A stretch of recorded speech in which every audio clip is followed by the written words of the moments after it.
đây là này dừng tất cả con lọp chi lan chim tấu thật lấy trong sao được chi tham mày mà chi chọn hai mùi nhom là này ok ta đây là này lấy dừng mà check in bay to là ná lại nhìn tham ở này đi mà mùi trái trái ô cho vlog hello nhận đó cái này chơi follow ôn nhóm không đấyต่อไปយើងធ្វើការ check in រួចរាល់យើងធ្វើដំណើរទៅកាន់ gate ដើម្បីរងចាំយន្តហោះមកដល់ការហោះហើរក្នុងស្រុករបស់យើងហ្នឹងគឺមិនតម្រូវតែប្រើ passport ទេ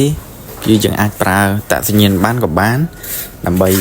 យើងធ្វើការហោះហើរយើងកុំនៅផ្ទះពេលយើងធ្វើការ relax នៅលើកោះឬអីដើម្បីបង្កើនភាពស្និទ្ធស្នាលជាមួយនឹងធម្មជាតិកុំតានតឹង relax ជាមួយនឹងធម្មជាតិឲ្យបានច្រើនហើយនេះជាទេសភាពនៅលើយន្តហោះបានថត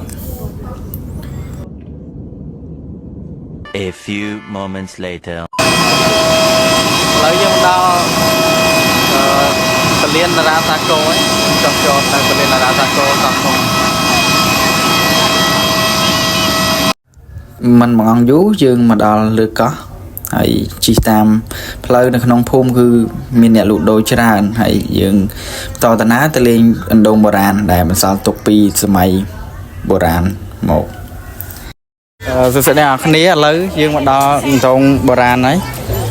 ដែលស្ថិតនៅលើកោះស្ដេចឥឡូវ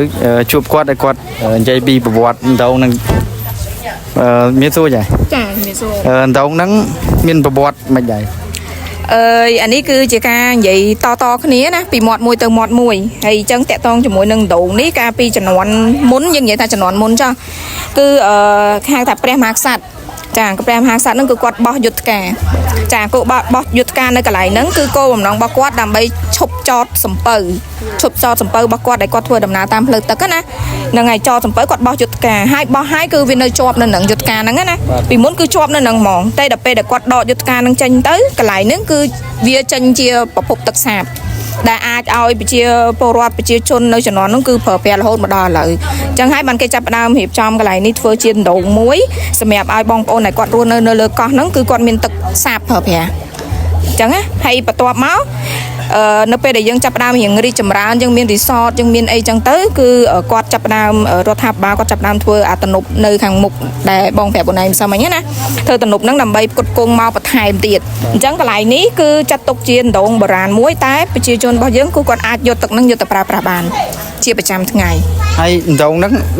ដែលរីងដងហ្នឹងគឺអត់ងាយរីងទេគ្រាន់តែថាពេលដែលខែក្តៅឬក៏ហៅថាខែប្រាំងណាវាចេញពីហ្នឹងដែរប៉ុន្តែវាអត់ចេញច្រើនទេវាចេញប្រេក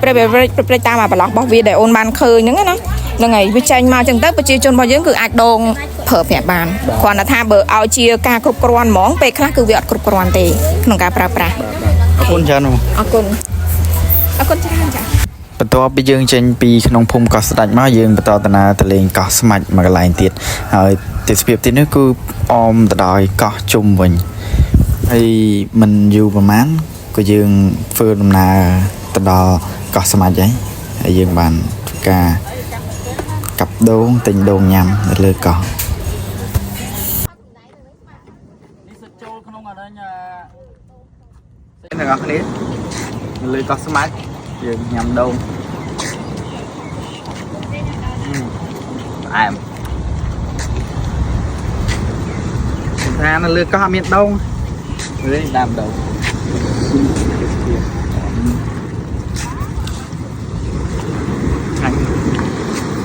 បន្ទាប់ពីយើងចេញពីកោះស្មាច់យើងមកលេងកោះរីករាយដើម្បីធ្វើការជិះចេក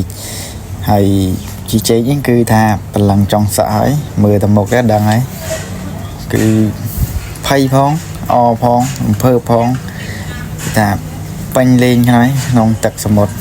ពូតកងអ្នកបើកហ្នឹងគឺថាចាក់ជុំវិញហើយកន្លែងនេះគឺពូតកងទូគាត់លេងហើយគឺចាក់មកឆ្លក់ទឹកផងអីផងប៉ុន្តែនៅតែសុបាយ